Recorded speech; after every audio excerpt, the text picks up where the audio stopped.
How's it going, guys? It's Just Good Games back with another episode. Today we have Sonic the Hedgehog.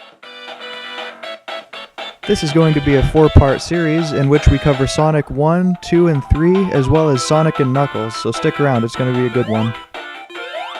Sonic the Hedgehog was released in 1991 for the Sega Genesis and started a really good thing for Sega because he became their main mascot and starred in quite a few games after this one, including ones nowadays that aren't on Sega systems, which just isn't right.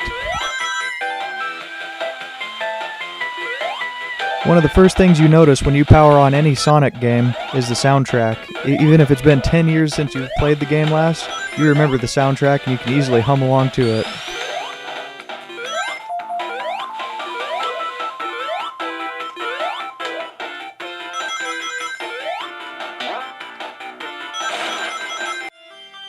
So here's one of the mini bonus games where you can collect extra rings as well as Chaos Emeralds if you're good enough. I have a hard time collecting those a lot of times. This is pretty entertaining, and after all, what game wouldn't be complete without mini-games in between where you could earn extra lives?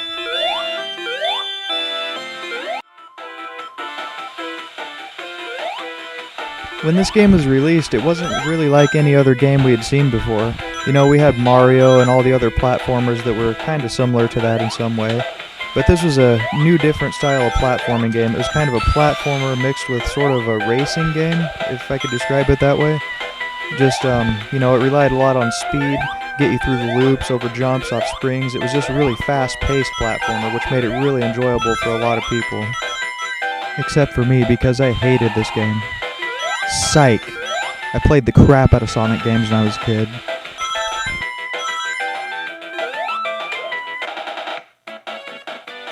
Actually, when I was a kid, I played the Sega Genesis more than any of the Nintendo systems. I had an NES growing up and a Super Nintendo, but I played the Genesis the most, probably because I had the most games for it, and I really did enjoy the Sonic games.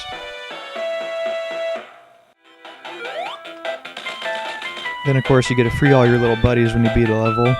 Whee!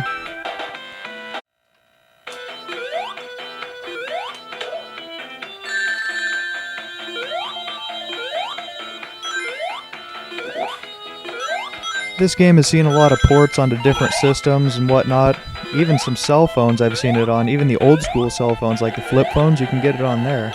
But as I maintain all the time, the games are best played on the system they were originally designed for, so don't even screw around, play this game on a Sega Genesis, do yourself a favor.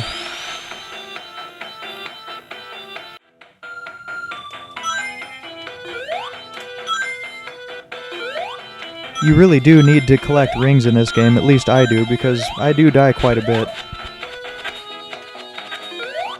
Sonic's rings are very similar to Mario's coins, but hey, these are rings, how cool is that?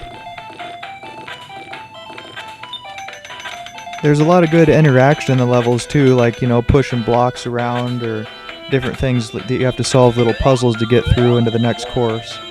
These save points are great too. I don't know what I would do without those.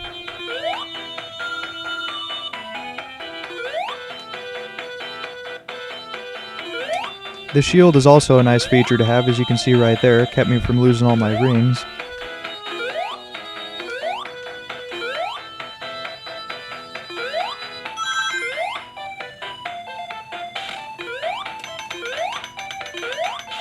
If you collect 100 rings, you get an extra life, which I said before I could use. And when you get hit, you spill all your rings out, but even if you have close to 100 rings, nearly not that many spill out. It's probably like 30 or 40 more like, but you can collect them, you know, and stock up again and try to get another extra life.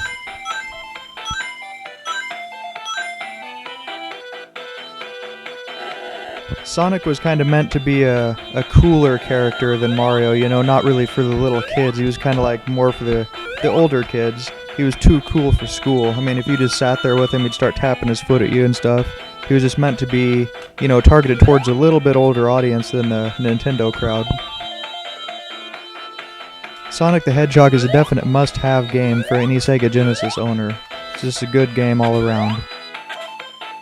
And guys, don't forget to take a look at part 2 of this review, in which we take a look at Sonic 2, one of the most popular games ever for the Sega Genesis.